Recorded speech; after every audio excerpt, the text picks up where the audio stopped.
French Morning, les podcasts. Moins un pâte, Éric Gendry. Bonjour à tous, notre invitée de la semaine s'appelle Anne Prévidi. Elle vit actuellement sa seconde impatriation après avoir tiré de nombreux enseignements de sa première impatriation. La première impatriation, on n'avait pas du tout été préparé et on est arrivé comme des fleurs à Paris en plein mois de février, sans appartement, donc pas d'appartement, pas d'école, et j'avais eu la bonne idée de me casser le pied quelques jours avant de rentrer. Donc voilà, on a débarqué le jour de la Saint-Valentin avec 180 kilos de bagages et rien du tout. Et là, on a beaucoup galéré parce qu'on n'arrivait pas à trouver de logement, parce que forcément, on voulait pas forcément nous louer de logement avec des gens qui n'avaient pas de revenus d'impôts, de bulletins de salaire, etc.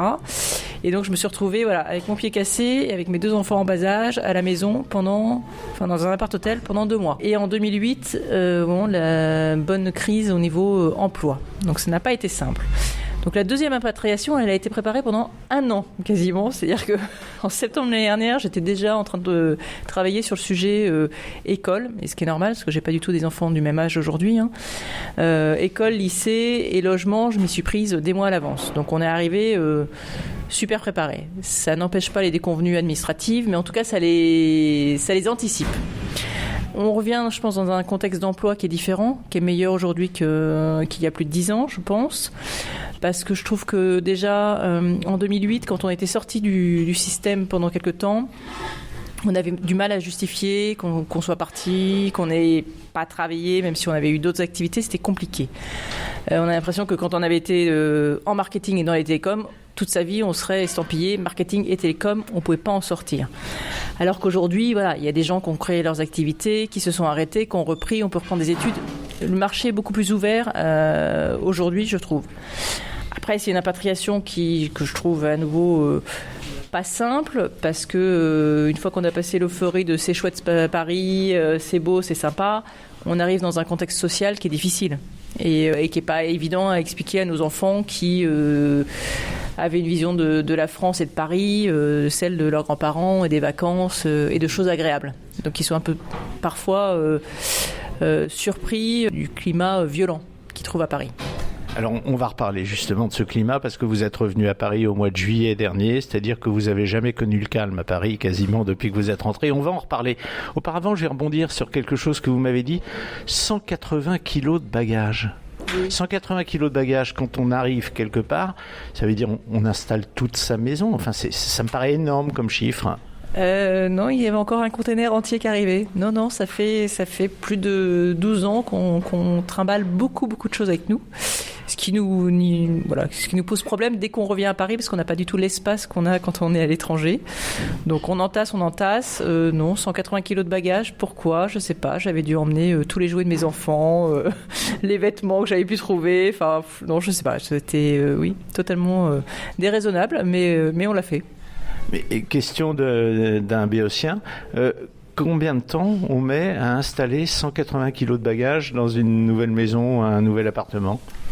Alors, comme je suis un peu une furie, ça me prend pas très longtemps. On va dire que en 1 semaine, pour moi, le problème est réglé. Parce que, alors moi, j'ai un côté très très organisé, donc il faut qu'au niveau matériel, ça dépote très vite pour qu'on passe à autre chose. Après, je suis freinée parce que forcément, ça ne suit pas au niveau administratif comme je voudrais. Mais en termes matériels pour la famille, tout est prêt en 1 semaine. Voilà pour l'aspect pratique des choses. Quand on a vécu plus de 12 ans à l'étranger, ce qu'on trimballe avec soi représente plusieurs centaines de kilos. Il suffit de le savoir. Alors, ces 12 années d'exil, en gros, 3 à Singapour, 4 à Copenhague et 5 à Madrid, ces 12 années ont été compliquées professionnellement pour cette spécialiste de la communication et du marketing. Elle a travaillé durant certaines périodes, mais sans jamais véritablement approfondir son expérience. Néanmoins, elle s'estime aujourd'hui mieux préparée pour retravailler. Aujourd'hui, c'est une deuxième impatriation que je vis beaucoup mieux en termes de recherche d'emploi que la première. Parce que la première, je devais justifier de 3 ans où globalement, on considérait que, à part la manicure et le tennis ou la gym, je n'avais vraiment rien fait. Donc cette fois-ci, j'ai une histoire à raconter, j'ai des choses à raconter. La démarche reste quand même compliquée parce qu'on ne rentre plus forcément dans les cases de sociétés ou de grands groupes. Mais en même temps, Est-ce qu'après 12 ans à l'étranger, on a envie de revenir à des choses qu'on a fait avant ? Non. On a envie de trouver d'autres types de sociétés ou de se remettre à son compte. Voilà, ce que j'ai déjà commencé par une mission depuis le mois de décembre. Alors justement, c'est une question qu'abordent souvent les impatriés. Est-ce que quand vous recherchez un boulot, on met de côté le fait de se mettre à son compte, mais quand on recherche un boulot, est-ce qu'on argumente plutôt sur celles qu'on était et les qualités professionnelles qu'on avait avant de partir, ou est-ce qu'on argumente plus sur le fait que justement on a vécu à l'étranger, on a connu d'autres cultures, on a appris des choses que peut-être des concurrents pour le même poste en France, eux, n'ont pas appris ?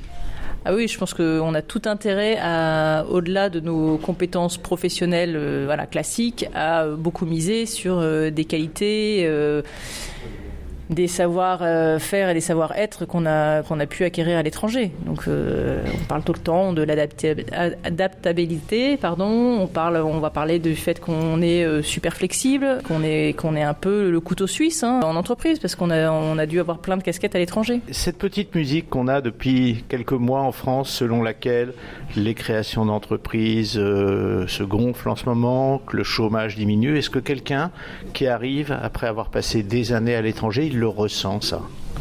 Oui, parce que moi, en fait, il y a 15 ans, on va dire, quand on a commencé à envisager de partir, voilà, tous les gens avec qui on a été en école de commerce étaient dans des grosses boîtes, avaient la ligne tracée devant eux. Bon. Des années après, il y en a plein qui sont sortis du système, qui se sont mis à leur compte, qui ont eu des reconversions professionnelles. Donc on voit bien que voilà, il s'est passé quelque chose et que les possibilités sont beaucoup plus grandes aujourd'hui. On a moins peur du risque et qu'il y a plein de formes d'entrepreneuriat qui existent en France. Oui. C'est là-dessus que vous allez vous diriger, donc l'entrepreneuriat, vraiment la création de sociétés à votre propre compte. Je ne suis pas encore certaine, non, j'avoue que je laisse encore la porte ouverte quelques mois. Voilà. Pour l'instant, je suis à mon compte, je mène des missions en marketing et en com dans des domaines très variés, donc ça me convient comme ça. Après, si j'ai une possibilité de job, c'est plus une question de rencontre que de plan de carrière. Je veux dire, moi, je peux pas parler de ma carrière au sens classique du terme. J'ai eu la chance de faire parfois des très belles rencontres. C'est comme ça que j'avais pu retravailler chez Mythic en venant de Singapour, notamment en faisant une rencontre d'une directrice marketing qui s'était dit tiens, elle est différente, elle peut amener quelque chose. Voilà. Et c'était une question de rencontre. Demain, s'il y a une nouvelle rencontre intéressante et qu'on m'embarque dans une société, je peux très bien y aller. Je pense que l'impatrié comme l'expatrié a une vision assez court terme de ce qu'il veut faire. Moi, j'ai du mal à me projeter à 5 ans, j'ai même du mal à me projeter à 3 ans. Donc aujourd'hui, je suis là, je ne sais pas de quoi demain est fait, donc j'essaye de profiter de chaque opportunité au quotidien. On va parler de l'atmosphère là, qui est partout autour de nous, et ce climat qui effectivement existe en France depuis plus d'un an, 1 an et quelques mois maintenant. Vous avez eu une phrase tout à l'heure, vous avez dit « il a fallu que j'apprenne à expliquer tout ça à mes enfants ». Ça ne doit pas être simple. Oui, c'est pas simple. C'est pas simple de leur expliquer. L'année dernière, on est venu en repérage à Paris, en plein week-end gilet jaune du mois de décembre, où avant de sortir du logement, on se disait tiens, est-ce qu'on peut sortir, est-ce que c'est dangereux ou pas ? Ça paraissait assez lunaire. Là, on a dû leur expliquer qu'effectivement, il n'y avait plus de métro pendant plus d'1 mois, mais que ça allait passer. Tout ça dans un climat effectivement de violence. Enfin, bon, ils n'assistent pas à la violence au quotidien, ils la voient à la télévision. C'est vrai qu'aujourd'hui, moi, je me retrouve avec mes 2 grands. J'en ai un de 17 et une de 14, qui ne se projettent pas en France. Voilà, l'histoire elle est là et en fait on les comprend.